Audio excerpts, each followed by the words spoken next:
नमस्कार बंधुरा welcome to प्रिया रान्नाघर। नतून एक रेसिपि देखार जोन्नो सबाइके स्वागत। आज के बानाबो महालया स्पेशल नरम तुलतुले এই রসমালাই। কোনো রকম ছানা ছাড়াই এই রসমালাইগুলো তৈরি করে নিয়েছি খুব সহজভাবেই, খেতে দারুণ লাগে। তো চলুন রেসিপিটি দেখে নিই। তো এখানে নিয়েছি আমি হাফ বাটি শুকনো নারকেল গুঁড়ো, যেটা আমি বাড়িতেই তৈরি করেছি। ভিডিওটি আপলোড দেওয়া হয়ে গেছে, চাইলে দেখে নিতে পারেন। আর দিয়ে দিয়েছি 1 টেবিল চামচ গুঁড়ো দুধ, দিয়েছি গুঁড়ো করা 1 টেবিল চামচ চিনি, আর দিয়েছি কিছুটা কাজু বাদাম কুচি। আর এখানে 1 লিটার দুধ খুব ভালো করে জাল দিয়ে ঘন করে নিয়েছি। উপরে দেখুন সুন্দর একটা সর বসেছে, এই সরটাও দিয়ে দিচ্ছি। আর দিয়ে দিচ্ছি 1 টেবিল চামচ দুধ। এবার ভালো করে একটু মিশিয়ে নিচ্ছি। দেখবেন মেশাতে মেশাতে হাতে নিলে এভাবে সুন্দর জড়ো হয়ে যাচ্ছে, তাহলে কিন্তু একদম রেডি। এবার এইদিকে আমি কিছুটা স্লাইস করা পাউরুটিগুলো নিয়ে নিয়েছি। এবার পাউরুটির এই পাশের ব্রাউন কালারের অংশটা একটি ছুরি দিয়ে আমি কেটে নিচ্ছি।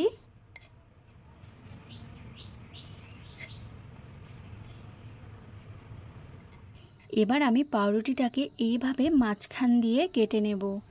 বাকি পাউরুটিগুলো ঠিক একইভাবেই কেটে নিচ্ছি। তো দেখুন এখানে কিন্তু সবগুলো পাউরুটি পিস পিস করে নিয়েছি। এইদিকে একটি বাটিতে কিছুটা দুধ নিয়ে নিয়েছি। এবার এখান থেকে একটি পাউরুটির টুকরো নিয়ে ভালো করে ডুবিয়ে একটু ভিজিয়ে নিয়েছি।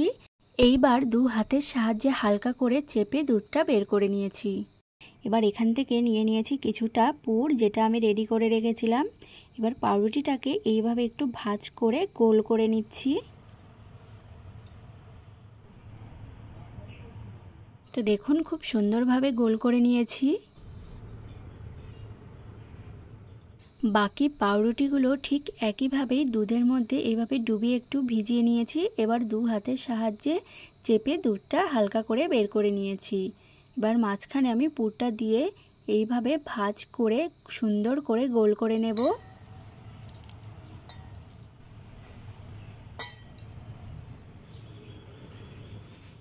এইভাবেই সবগুলো রসমালাই কিন্তু তৈরি করে নিচ্ছি।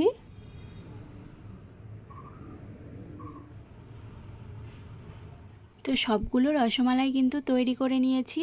এইদিকে আমি কড়াইতে 1 বাটি দুধ দিয়ে দিয়েছি। দুধটা হালকা গরম হলে এর মধ্যে দিয়ে দিচ্ছি 2 টেবিল চামচ গুঁড়ো দুধ। এবার ভালো করে একটু দুধটা মিশিয়ে নিয়েছি।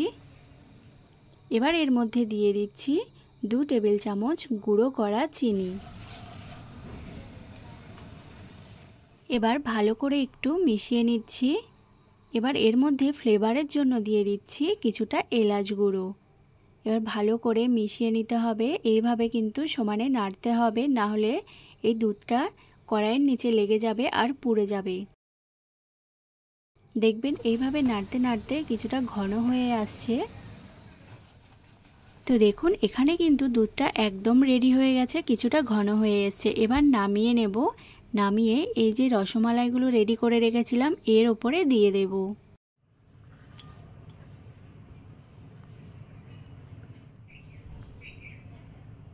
দেখার সৌন্দর্যের জন্য উপর থেকে কিছুটা গোলাপের পাপড়ি ছড়িয়ে দিয়েছি। আর দেখুন এই রসমালাইগুলো কতটা নরম তুলতুলে, খেতে কিন্তু দারুণ লাগে। পুজোর সময় তো মিষ্টি খাওয়া হয়েই থাকে, তো এই মিষ্টির রেসিপিটি কিন্তু ঝটপট বানিয়ে নিতে পারবেন, কোনো রকম ছানা বানানোর ঝামেলা ছাড়াই। একবার খেলে বারবার খেতে মন চাইবে। তো আজকের এই রেসিপিটি কেমন লেগেছে কমেন্ট করে জানাবেন। আর ভিডিওটি ভালো লেগে থাকলে প্লিজ চ্যানেলটি সাবস্ক্রাইব করে দেবেন।